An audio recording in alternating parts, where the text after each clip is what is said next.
Hey there guys, welcome to reading class. Today we're going to be reading a story called Lizard on the Loose by Cheryl. Please track with me as I read. The girl's name in this story is May. May brought her new pet lizard to school for show and tell.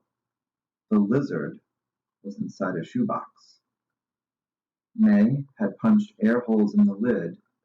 She also had a large rock and some grass inside the box. May put the box on the floor, and it was her turn to share. She cautiously opened the lid to make sure the lizard didn't jump out. It was sitting in a corner of the box. The kids were crowding around and pushing to see better. Someone accidentally jostled Ernie, and his foot hit the box. It tipped over on its side. Out ran the lizard.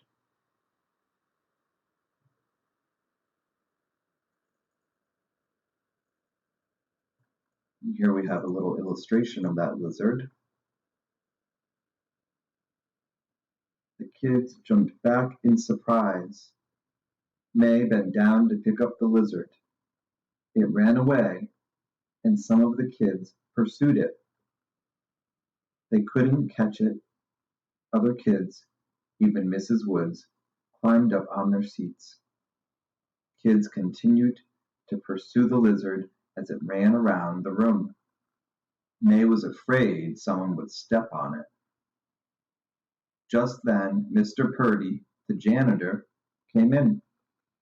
He had heard the commotion in the classroom from the hallway.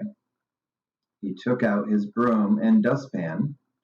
Gently he scooped the lizard into the dustpan. He held it in place under the broom. May ran over to him with the shoebox. She put the lizard back inside. May was elated that her lizard was safe.